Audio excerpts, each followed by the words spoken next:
di saat Tuhan memperkenalkan dirinya kepada Musa ketika ada di salah satu gunung, ya, siapa engkau? Kalau mereka bertanya tentang engkau, siapa namamu? Ya, di sana dia katakan, akulah aku, mengutus aku kepada. Itu sama dengan apa yang Yesus katakan dalam kitab Yohanes. Kita sudah belajar berturut-turut, ya, pernyataan yang pertama, kedua, tiga, empat, lima. Dan malam hari ini kita akan belajar dari pernyataan Yesus yang keenam tentang akulah jalan dan kebenaran dan hidup, dari kitab Yohanes pasal 14. Kita akan membaca ayat ini bersama-sama. Yohanes 14 ayat yang ke-6. Ayat yang sudah jelas saya, saudara, ya. Ini sudah jadi ayat hafalan bagi semua orang. Kita akan membaca bersama-sama dalam hitungan yang ketiga. 1, 2, 3, ya. Katanya, akulah jalan dan kebenaran dan hidup. Tidak ada seorang pun yang datang kepada Bapa kalau tidak melalui aku. Ini adalah firman Yesus, ya, Tuhan Yesus yang keenam dari kata akulah dia, yang di dalam teks Yunani dituliskan dengan ego emi. Yesus berkata, akulah jalan dan kebenaran dan hidup. Ya, tidak ada orang pun yang datang kepada Bapa. Wow. Yesus berkata dengan sangat-sangat eksklusif. Tidak ada seorang pun yang datang kepada Bapa. Tidak ada seorang pun yang dapat mengenal Bapa kalau tidak melalui aku. Eksklusif. Tidak ada jalan alternatif untuk mengenal pribadi Allah. Hanya satu-satunya melalui Dia. Kalau kita bandingkan ayat ini dalam kitab Matius pasal yang ke-11 ayat yang ke-27. Matius pasal 11 ayat yang ke-27. Silakan.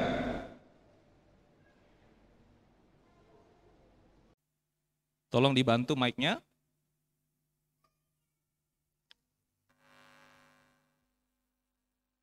Sebelas 27.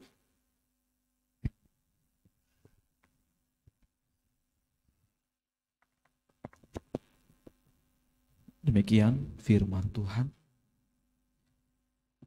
Semua telah diserahkan kepadaku oleh Bapakku, Ya, dan tidak seorang pun mengenal anak selain Bapa, ya, dan tidak seorang pun mengenal Bapa selain anak, ya. dan orang yang kepadanya anak itu berkenan, Berkenan menyatakannya. menyatakannya. Persekutuan yang sangat intim, Bapak Ibu Saudara. Jadi Yesus mau katakan, kalau mau kenal pribadi Allah, kamu harus melakukan persekutuan yang intim denganku. Kenal diriku, maka kamu akan mengenal Bapa. Ya, kalau kita baca di dalam kitab Yohanes pasal 14 tadi, Bapak Ibu Saudara, ya, kenapa Yesus katakan hal itu? Akulah jalan dan kebenaran. Yesus jelaskan hal itu kepada murid-muridnya. Kalau kita naik ke ayat yang di atasnya, Bapak Ibu Saudara, ayat yang keempat dan kelima, ya, di sana Yesus sedang menjawab pertanyaannya Thomas. Yesus sedang menjelaskan situasi murid bahwa mereka akan Yesus tinggalkan. Dan Yesus berkata, aku akan pergi Dan kemana aku pergi, kamu tahu jalan ke situ. Tolong kasih tahu kami. Kami nggak tahu bagaimana kamu katakan kami tahu jalan ke situ kalau kau nggak kasih tahu, guru. Ya, coba ayat 4. Ayat yang keempat. Dan kemana aku pergi, kamu tahu jalan ke situ. Terus, Kata Thomas kepadanya, Tuhan, kami tidak tahu kemana engkau pergi. Jadi, bagaimana kami tahu jalan ke situ? iya. Ya. Lalu Yesus katakan, akulah jalan. Ya. Kebenaran dan hidup. Kata jalan, Bapak Ibu Saudara,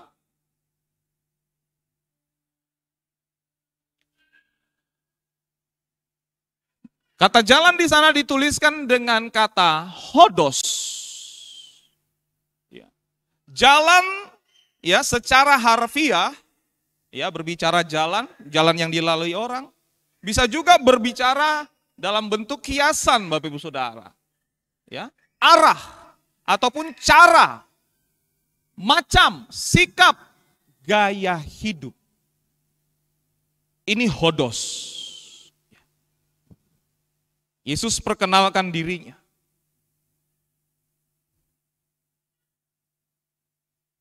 Dialah jalan. Nah, di dalam perjanjian lama, Bapak Ibu Saudara, iman orang percaya itu dikatakan sebagai jalur ataupun jalan gaya hidup mereka. Ya. Di dalam kitab Ulangan pasal 5, ayat yang ke-32.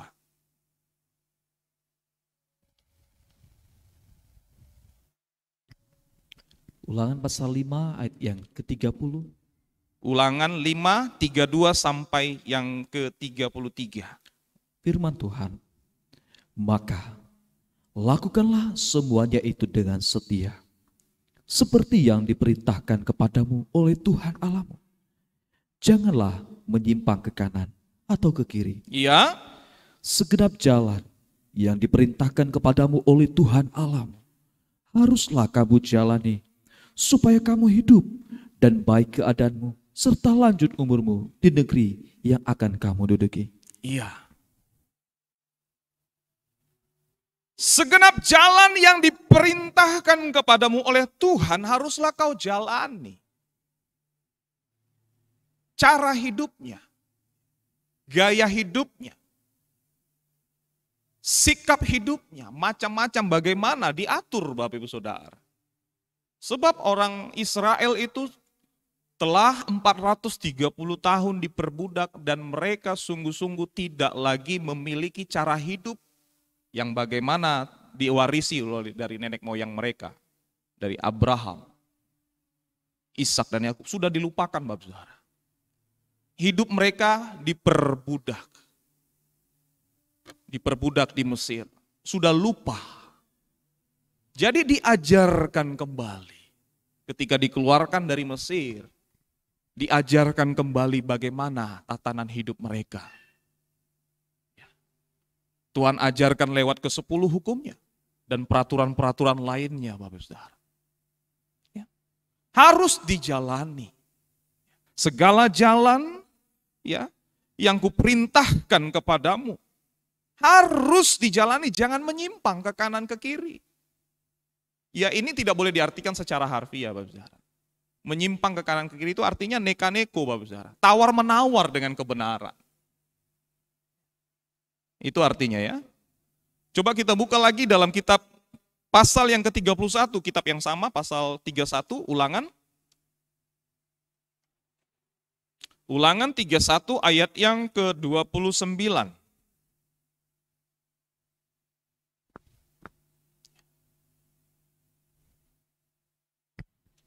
Firman Tuhan,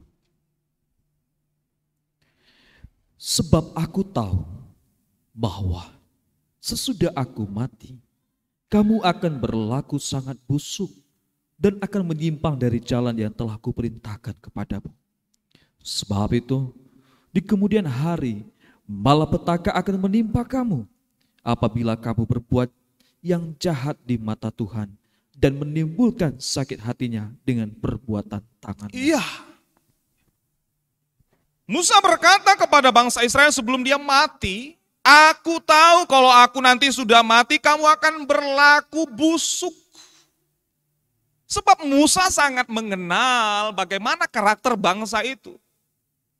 Yang dia katakan tegar tengkuk. Diberikan peraturan,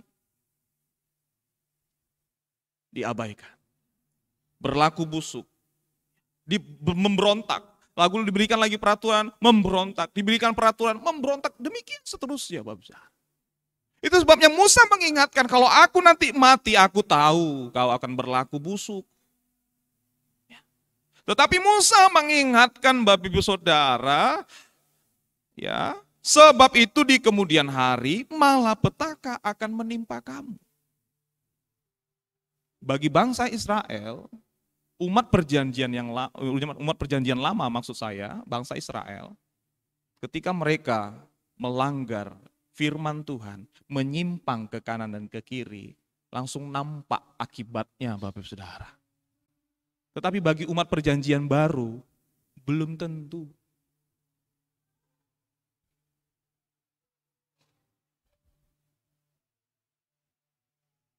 Belum tentu langsung nampak dampaknya, akibatnya.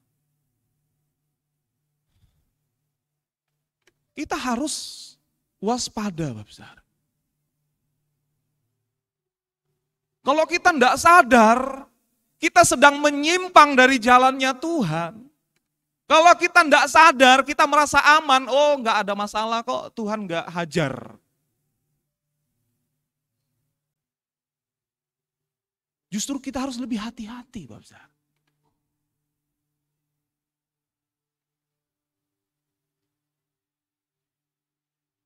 Kita evaluasi diri kita. Sebab beda, Bapak Saudara.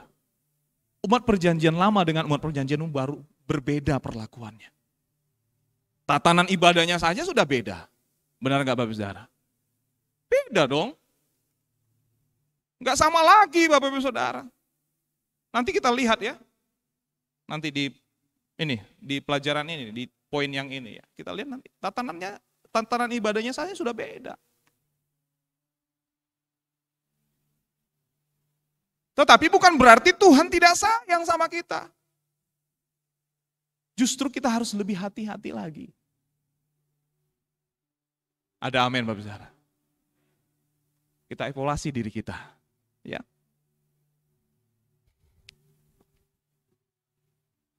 Jadi itu gaya hidup Bapak Saudara.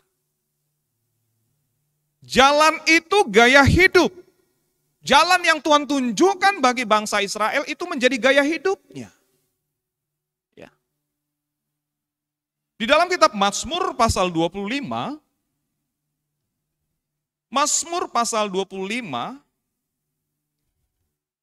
ayat yang keempat,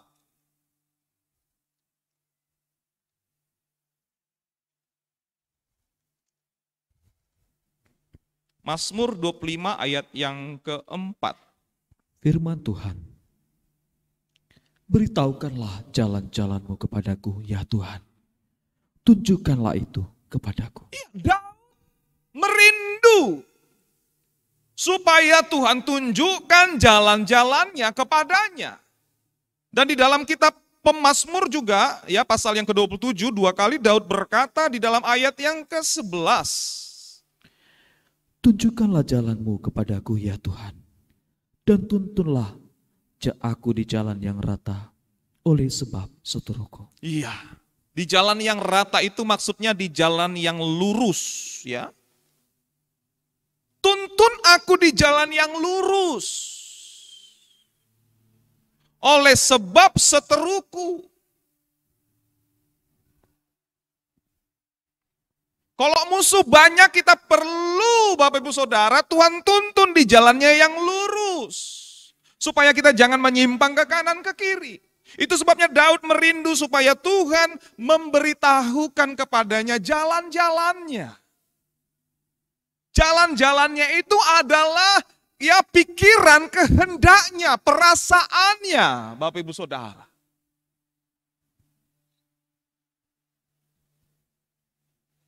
Hal ini juga yang menjadi kerinduannya Musa, ya, di dalam kitab Keluaran pasal yang ke-33. Kalau kita lihat di sini Musa menaikkan doanya, permohonannya kepada Tuhan di dalam kitab Keluaran pasal yang ke-33 ayat yang ke-13. Firman Tuhan, maka sekarang jika aku kiranya mendapat kasih karunia di hadapanmu. Ya, kalau aku benar-benar mendapat kasih karunia, beritahukanlah kiranya jalanmu kepadaku, sehingga aku mengenal engkau, supaya aku tetap mendapat kasih karunia di hadapanmu. jadi tujuannya Bapak Ibu Saudara, supaya Tuhan memberitahukan jalan-jalannya, supaya dapat mengenal pribadinya. Dan Tuhan tidak memberitahukan jalan-jalannya kepada sembarangan orang, Bapak Ibu Saudara. Supaya aku, dikatakan, mengenal engkau. Hanya kepada orang yang duduk di bawah kaki Yesus, yang mau mengikutinya, yang mau mengiringinya, yang mau mendampinginya, kepada orang itu akan mendapat sesuatu dari firman Tuhan ketika dia mendengar firman. Tidak kepada semua orang, Bapak. Tidak kepada semua orang. Pemazmur katakan, kalau saya tidak salah 103 atau 143 ya. Di mana? Kepada Musa diberitahukan jalan-jalannya. Tetapi kepada bangsa Israel, perbuatan-perbuatan. Bandingkan jalan-jalan dan perbuatan-perbuatan. Kepada Musa, Allah memberitahukan jalan-jalannya. Kepada bangsa Israel, Allah memberitahukan perbuatan-perbuatannya. Dia beritahukan, dia perlihatkan perbuatan-perbuatannya. Sehingga bangsa Israel yang notabene-nya tegar tengkuk, Bapak Ibu Saudara, tidak pernah mengenal siapa Tuhan yang membawa mereka keluar dari tanah Mesir.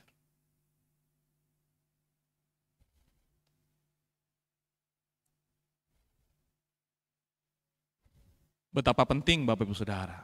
Ini menjadi kerinduan kita bersama.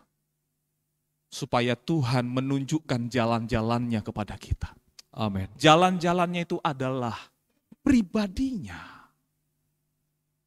Pikirannya, kehendaknya, perasaannya. Dan ini hanya dapat diperoleh oleh orang yang mau duduk bersekutu dengan Tuhan.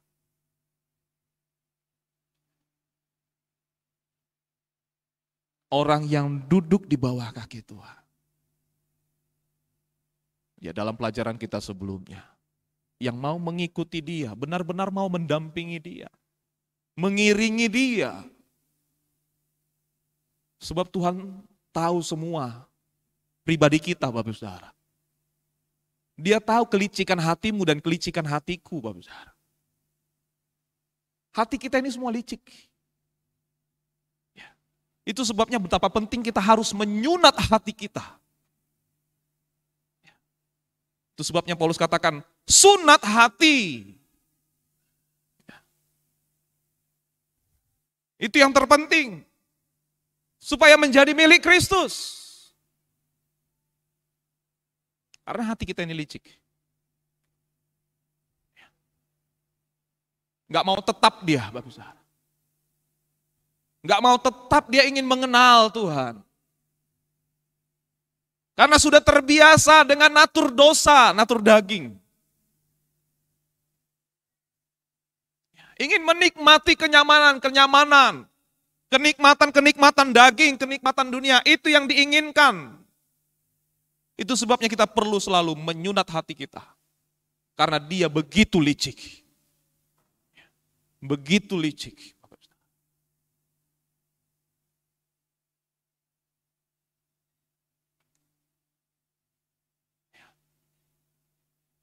Supaya kita dapat mengenal dia.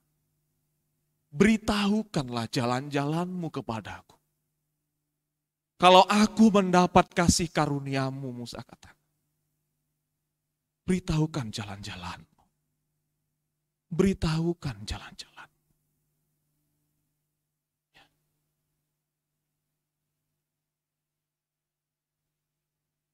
Mau itu jadi kerinduan kita Bapak Saudara. Beritahukan jalan-jalan.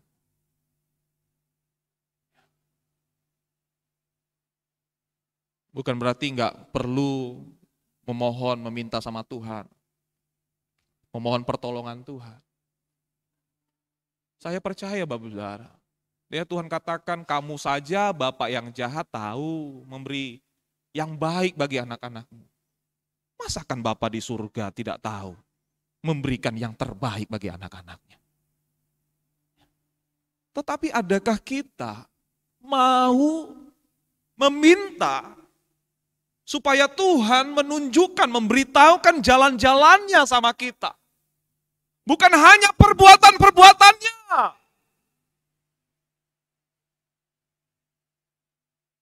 Cukuplah sudah Bapak Ibu Saudara.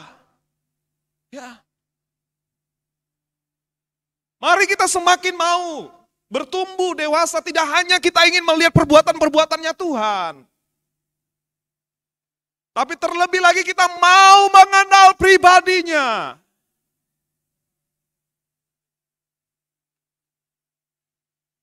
Kalau kita bandingkan dengan pelajaran kita ya, di pelajaran di Jumat yang lalu, atau di hari Minggu ya kalau saya enggak salah. Ya, Paulus ya, dalam kitab Filipi pasal 3, 7 sampai yang ke-10.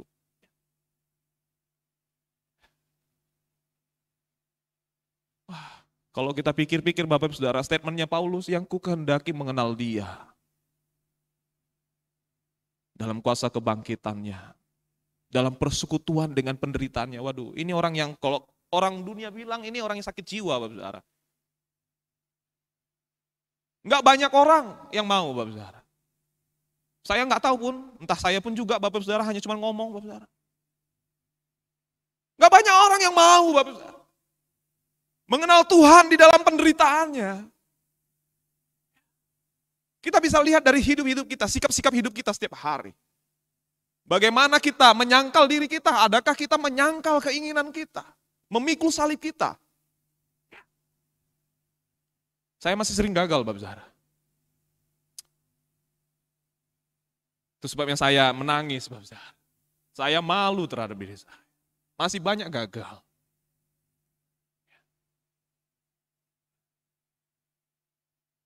Keinginan orang yang sakit jiwa itu Bapak Saudara. Kalau orang dunia lihat, masakan mau mengenal Yesus yang menderita. Kalau orang pengen mengenal seseorang itu, mengenal bagaimana dia sukses, bagaimana caranya. Itu kan Bapak Ibu Saudara, keinginan banyak orang seperti itu. Kok bisa sukses Bapak? Gimana caranya? Tapi Paulus ingin mengenal Yesus di dalam penderitaannya. Bagaimana Yesus bisa bertahan, tidak buka mulut. Ketika dia direndahkan, dia tidak buka mulutnya. Saya ketika direndahkan, masih mau buka mulut Bapak Ibu Saudara.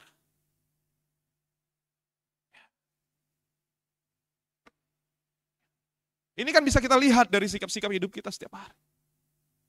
Kalau istri berkata apa, kita masih mau. Kalau kawan kita berkata apa, merendahkan kita, kita masih mau melawan Bapak Ibu Saudara. Apalagi yang dikatakan yang nggak benar Bapak Ibu Saudara. Yang dikatakan oleh prajurit-prajurit, orang-orang Yahudi, imam-imam besar terhadap Yesus, itu semua tidak benar. Tetapi Yesus tetap tutup mulutnya. Tidak buka mulutnya. Luar biasa. Ini yang ingin dikenal Paulus. Bagaimana Tuhan Yesus bisa tetap taat, tunduk kepada kehendak Bapa sekalipun dia menderita. Oh, haleluya. Haleluya. Setiap kita memang harus menderita. Tidak ada jalan lain, tidak ada pilihan lain. Pasti kita menderita kalau ikut Tuhan. Yang percaya katakan amin. Gak ada pilihan lain, pasti menderita. Filipi 1:29 katakan, kepada kamu dikaruniakan bukan hanya untuk percaya kepada Kristus, tetapi juga untuk menderita untuk Dia. Kalau kita nggak mau menderita, kita sekarang lebih baik tinggalkan Tuhan Yesus.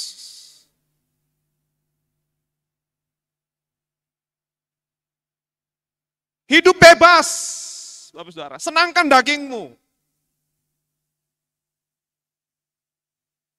Kalau nggak mau menderita.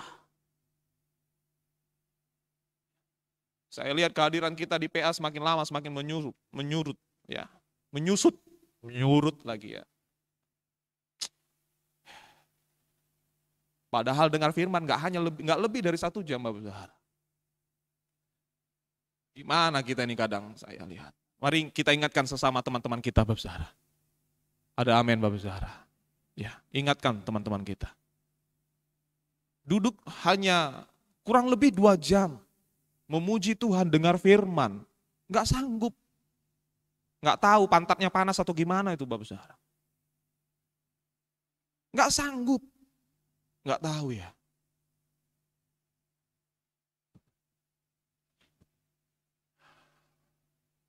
Padahal Tuhan nggak lama lagi mau datang ya.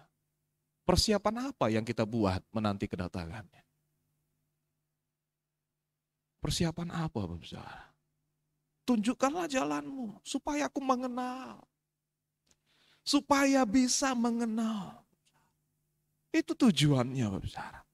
Mazmur 51 ayat yang ke-15. Mazmur 51 ayat yang ke-15.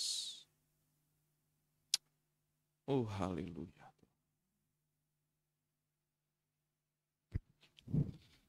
Firman Tuhan, maka aku akan mengajarkan jalanmu kepada orang-orang yang melakukan pelanggaran. Ya? Supaya orang-orang berdosa berbalik kepadamu. Iya. Ini tujuan yang berikutnya, Bapak Saudara. Aku akan mengajarkan jalanmu kepada orang-orang yang melakukan pelanggaran. Supaya orang-orang berdosa berbalik kepadamu.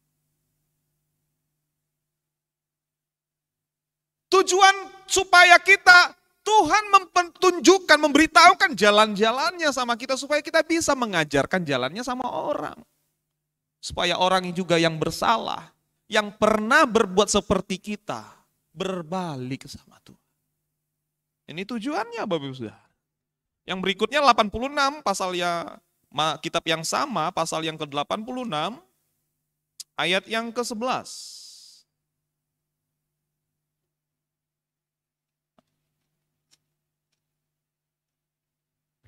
Firman Tuhan,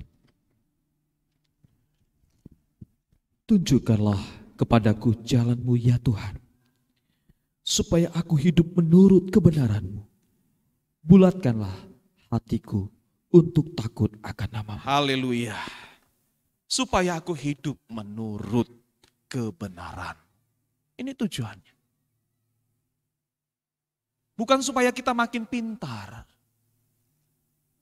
Berarti mengenal Tuhan hanya sebatas di pikiran kita, kognitifnya kita, akal kita. Tetapi mengenal jalan Tuhan itu, supaya kita bisa hidup. Hidup sebagaimana Dia hidup. Ya, haleluya. Sebutan bagi gereja mula-mula juga pertama sekali Bapak Ibu Saudara disebut adalah penganut jalan Tuhan. Kitab Kisah Para Rasul pasal yang ke-9. Kisah Para Rasul yang ke-9 ayat yang kedua. Jadi bukanlah agama. Setiap orang yang mengikut Kristus itu bukanlah agama Kristen ya, tetapi penganut jalan Tuhan. Itu yang pertama sekali ya Bapak Saudara. 9 ayat yang kedua. dan meminta surat kuasa daripadanya untuk dibawa kepada majelis-majelis Yahudi Damsyik, supaya jika ia menemukan laki-laki atau perempuan yang mengikuti jalan Tuhan, ia menangkap mereka dan membawa mereka ke Yerusalem. Ya, ini kisahnya Paulus sebelum dia bertobat ya saudara ya. Sangat gusar hatinya kalau ada orang yang penganut jalan Tuhan. Itu karena dia nggak tahu Bapak Saudara. Sebab Paulus ini adalah orang yang benar-benar berbakti kepada Allah. Dia lihat ini siapa ini penganut jalan Tuhan ini. Yang mengikuti Yesus ini dari Nazaret.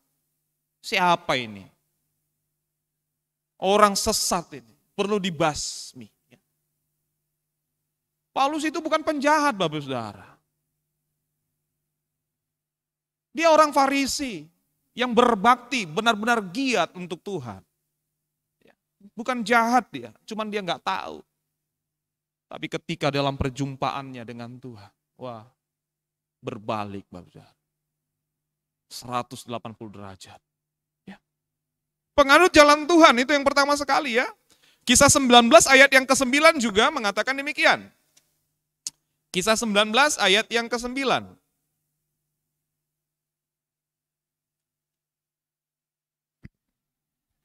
Firman Tuhan.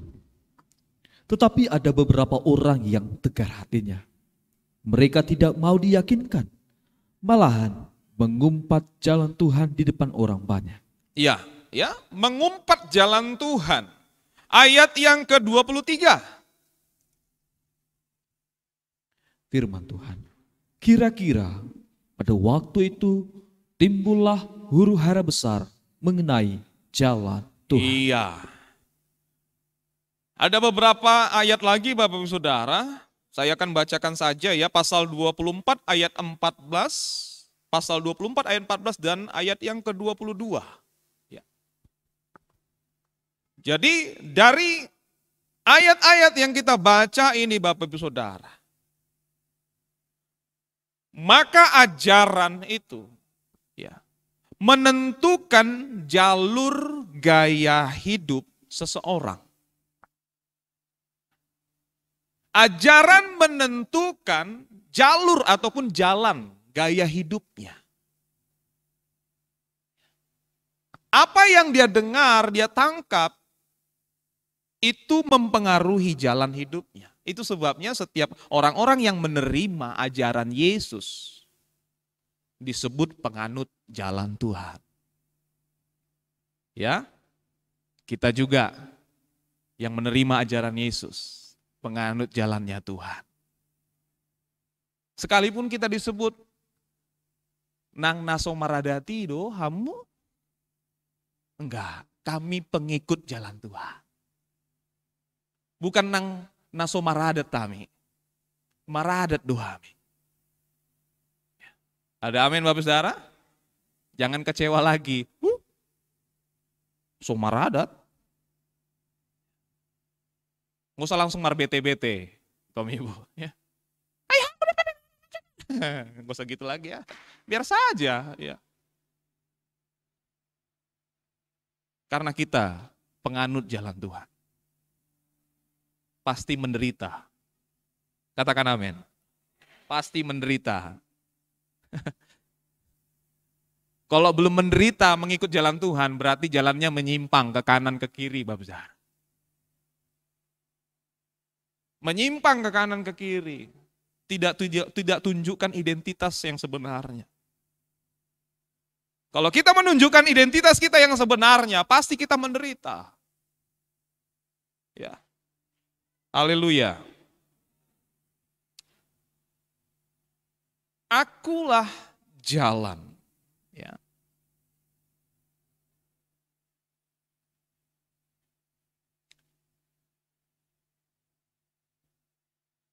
Di dalam kitab Matius, haleluya, pasal yang ke-7, ayat yang ke-13 sampai yang ke-14.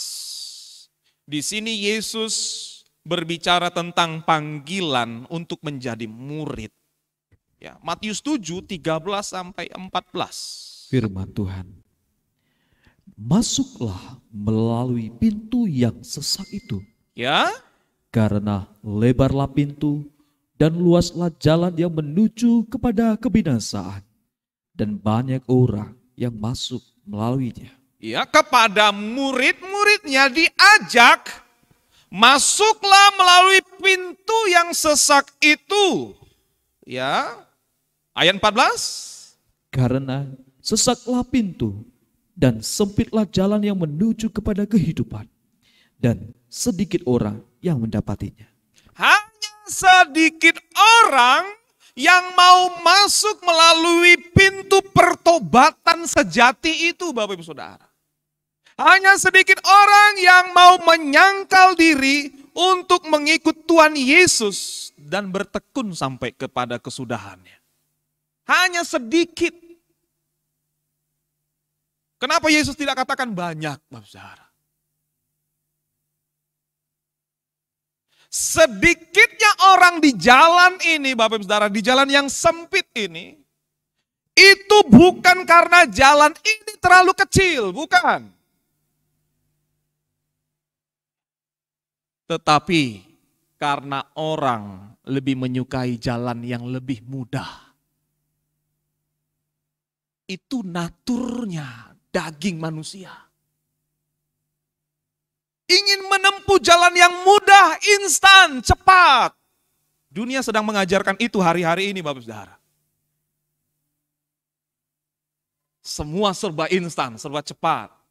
Word in your hand. Dunia di dalam genggamanmu. Ya. Hari-hari ini, Bapak Saudara.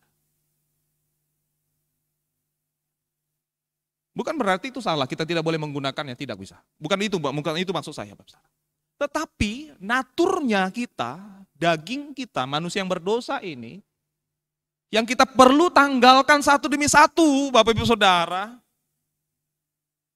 ingin jalan yang mudah.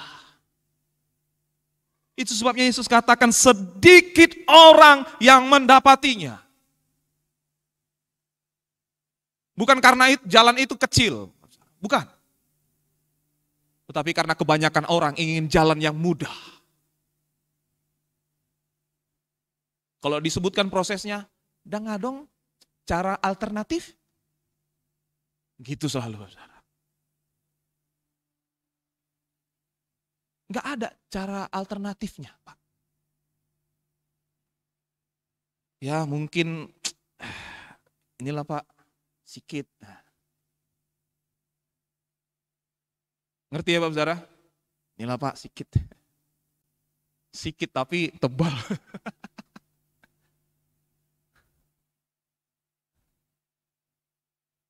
Bukan karena jalan itu terlalu kecil, enggak Pak Saudara. Tetapi banyak orang yang lebih suka dengan jalan yang mudah. Ayat 13 itu adalah orang-orang yang menolak pemuridan. Ayat 14 itu murid-murid. Murid-murid adalah orang-orang yang perlu dimuridkan. Yang ikut di dalam pemuridan. Pemuridan itu adalah proses untuk menjadikan murid, Bapak Saudara. Proses di dalamnya selama dia ada bersama dengan guru. Pemuridan.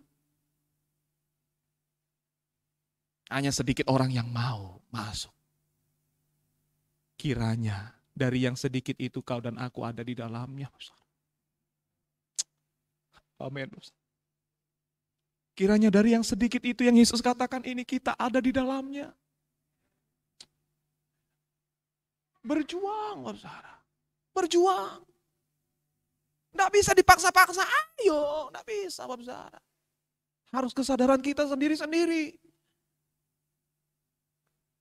Tugas kita sebagai suami mengingatkan istri, tugas istri mengingatkan suami, tugas suami istri mengingatkan anak-anak.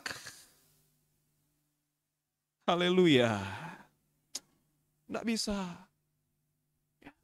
Harus kesadaran, harus dengan kerelaan diri sendiri, Bapak Saudara. Jangan nanti kalau udah diajak, inilah Bapak ini, Bapak yang ngajak aku ke sini. Jadi disalahin Bapak Saudara. Nggak bisa ikut Tuhan itu. Inilah kau kan, gara-gara kaunya yang bilang itu. Jadi susah aku. Nggak bisa. Tapi kalau kerelaan sendiri, sekalipun apapun yang datang, diterima dengan sukacita. Apapun yang terjadi, diterima dengan rela hati. Karena mengikut Tuhan pasti menderita. Sedikit yang bilang amin, udah mulai sedikit Bapak Saudara. Ini antara ngantuk atau gimana Bapak Saudara. Atau ngerti, atau nggak ngerti ya.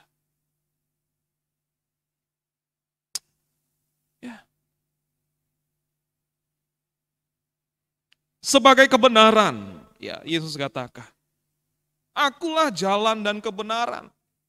Ya, kata kebenaran di sana ditulis dengan kata aletheia.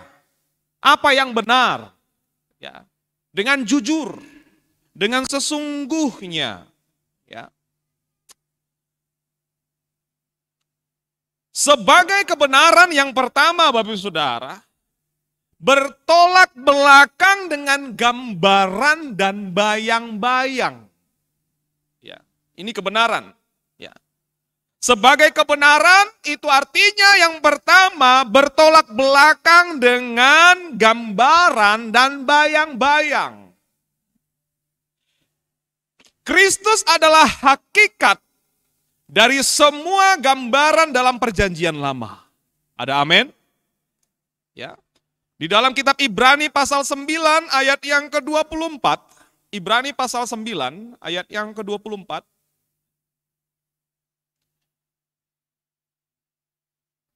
Firman Tuhan, sebab Kristus bukan masuk ke dalam tempat kudus buatan tangan manusia yang hanya merupakan gambaran saja dari yang sebenarnya. Ya, Tetapi ke dalam surga sendiri untuk menghadap hadirat Allah guna kepentingan kita. haleluya. Haleluya. Yesus masuk ke tempat yang sejati. Guna kepentingan kita, katakan. Dikatakan demi kepentingan kita. Apa itu kepentingan kita, Bapak Saudara? Dalam Yohanes 14 ayat yang kedua dikatakan, aku pergi ke situ untuk menyediakan tempat bagimu. Ada amin. Itu kepentinganmu dan kepentinganku, Bapak Saudara. Ya, dikatakan di sana Kristus bukan masuk ke dalam tempat kudus buatan tangan manusia.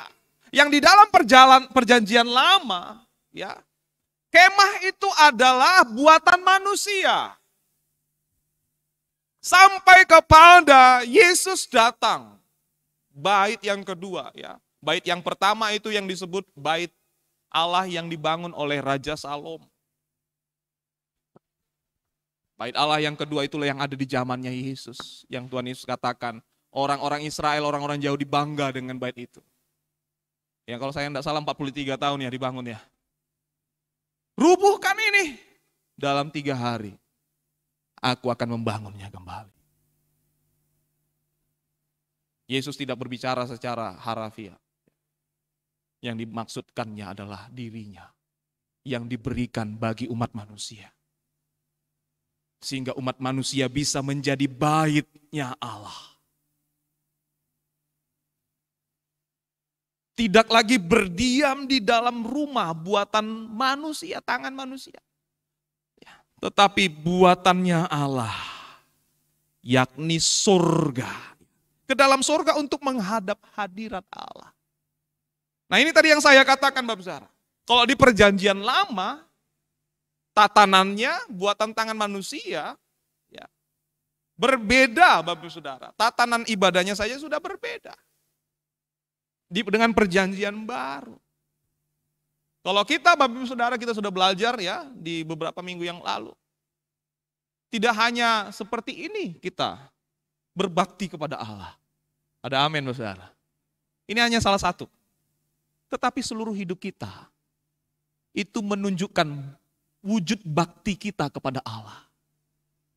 Makanya kita harus periksa, kita selalu lihat bagaimana kita setiap harinya sikap hidup kita.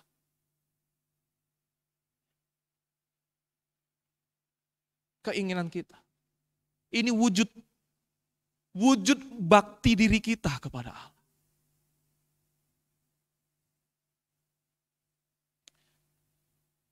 Ya. Bertolak belakang dengan gambaran dan bayang-bayang. Ya. Di dalam kitab Yohanes pasal 6, 32 sampai yang ke-35, ini enggak usah dibaca lah, sudah biasa ini ya. Yesus berbicara, kalau dulu nenek moyangmu makan roti yang turun dari surga, mana yang turun dari surga? Lalu orang-orang Yahudi yang ikut dia di sana nanya, kasihlah roti itu sama kami. Ini, akulah roti hidup. Aku diberikan untuk kamu. Akulah roti yang turun dari surga. Barang siapa makan dagingku, dia punya hidup. Orang-orang tidak dapat terima. Yesus mau tunjukkan, dialah kebenaran itu. Bertolak belakang dengan gambaran ataupun bayangan-bayangan. Kalau dulu yang diberikan pada nenek moyang mereka itu adalah gambaran, bayangan. Kalau dengan manna yang turun dari surga itu mereka dapat bertahan hidup. Supaya orang Israel, orang Yahudi memiliki hidup, kita memiliki hidup, kita harus menerima dia. Ya. Yang kedua, Bapak Saudara, sebagai kebenaran yang bertolak belakang dengan kepalsuan dan kekeliruan. Ya. Ajaran Kristus merupakan ajaran yang sejati. Jadi kalau kita mau mencari kebenaran yang sejati, hanya ada di dalam Yesus. Ada begitu banyak kebenaran, Bapak Saudara. Kebenaran diri kita sendiri ada. Kebenaran komunitas ada. Ya, komunitas ini bisa berbicara komunitas suku, gereja, doktrinnya. Ya. Banyak gereja memegang doktrin mereka masing-masing dan mereka anggap itu benar. Tetapi kalau mau menemukan kebenaran sejati, hanya ada di dalam Yesus. Haleluya. Sebagai kebenaran yang ketiga, bertolak belakang dengan pikiran yang keliru dan kebohongan. Ya, Yesus itu bersikap tulus pada semua orang percaya yang percaya kepadanya. Di dalam kitab 2 Korintus pasal yang pertama, bertolak belakang dengan pikiran yang keliru dan kebohongan. Ya. 2 Korintus pasal yang pertama, ayat yang ke-19 sampai yang ke-20.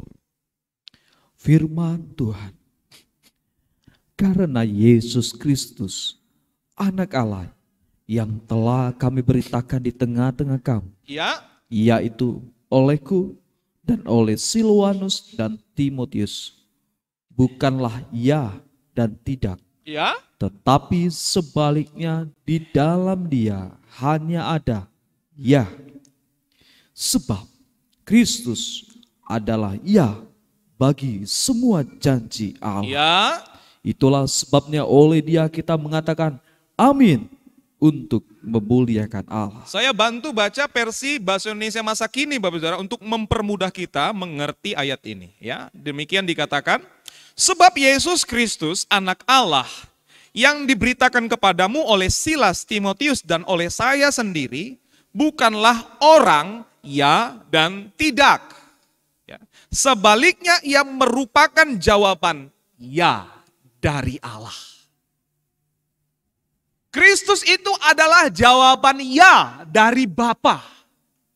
Ayat yang ke-20 dikatakan, sebab melalui dia, melalui Kristus, Allah sudah mengatakan ya terhadap semua janji-janjinya. Melalui Kristus Allah mengatakan ya terhadap semua janjinya. Itu sebabnya Paulus katakan di ayat yang lain, kalau Kristus saja anaknya sendiri diberikan, apalagi yang kurang, Bapak Saudara. Ada amin, Bapak Saudara. Amin. Yesus saja diberikan. yang paling berharga bagi Bapa. Apalagi yang enggak diberikan. Yang paling terbaik saja sudah diberikan. Jadi mulai sekarang kita latih Bapak Saudara.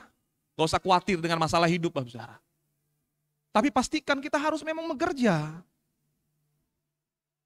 Ada amin Bapak Saudara? Yuk, kok gak ada yang bilang amin? Jadi dari mana datangnya kalau gak kerja Bapak Saudara? Doa saja di rumah. Turun uang dari langit Bapak Saudara. Berarti Bapak Ibu Saudara sama dengan penganut kepercayaan-kepercayaan itu. Yang taruh uang di sini. Ya, taruh uang nanti berlipat kali ganda. Kan banyak orang suka kayak gitu sekarang Bapak Saudara. Halo, kok pada diam ini Bapak Saudara? Mau cepat kaya? Taruh uangnya di sini di dalam ini. Nanti berlipat kali ganda. Tunggu saja beberapa hari. Rupanya dilarikan. Banyak orang ditipu. Itu mistik Bapak Saudara. Kerja, maka akan menuai. Tabur, maka akan menuai Bapak Saudara. Apapun yang didapat di tangan kita, perbuatlah dengan sekuat tenaga. Sisanya Tuhan yang memberkati. Ada amin Bapak Saudara. Ya. Kalau Kristus saja yang terbaik sudah diberikan, saya percaya sekali. Kalau Bapak, kamu yang jahat, bapak-bapak di dunia yang jahat, tahu memberikan yang baik bagi anak-anaknya, Bapak di surga terlebih lagi. Ada amin Bapak Saudara. Ya. Dia adalah hidup. Di dalam kitab Yohanes pertama ayat yang keempat. Ya. Yohanes pertama ayat yang keempat. Firman Tuhan, dalam Dia ada hidup, dan hidup itu adalah terang manusia. Ya. Hidup ini hanya ada di dalam Dia. Loh, kata hidup di sana Bapak Saudara ditulis dengan kata Zoe. Ini sama dengan apa yang dikatakan Yesus juga. Zoe ini ada banyak disebutkan di dalam kitab Perjanjian Baru, buat PB ya, mengenai Zoe. Aku datang supaya mereka memiliki hidup, memiliki Zoe. Bukan bios. Bukan supaya hidupnya ini semua dipenuhi kebutuhannya. Bukan itu Bapak Ibu Saudara. Tetapi supaya mereka memiliki kehidupan yang nyata dan asli. Ini tujuan Yesus datang, Bapak Saudara. Zoe. Jadi kehidupan kita yang kita miliki sekarang ini di dalam daging ini, Bapak Saudara. Semu. Tidaklah asli. Nampaknya seperti asli. Tapi mari di dalam hidup kita yang semu ini, kita benar-benar dapatkan hidup yang sejati itu. Supaya kita telah beralih dari hidup yang semi, kita punya hidup yang kekal. Ya. Di dalam kitab Roma pasal 6 ayat yang ke-11. Roma pasal 6 ayat yang ke-11.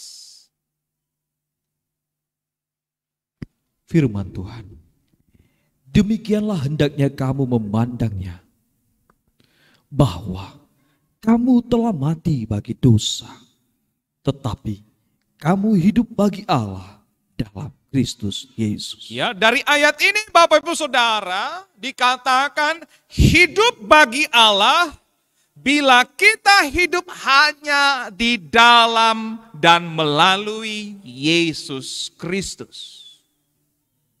Mau hidup bagi Allah?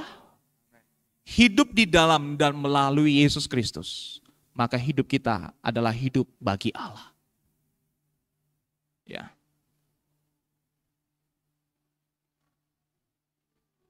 Kalau kita mengaitkan tiga hal ini, apa yang dikatakan Yesus, Bapak Saudara? Akulah jalan dan kebenaran dan hidup.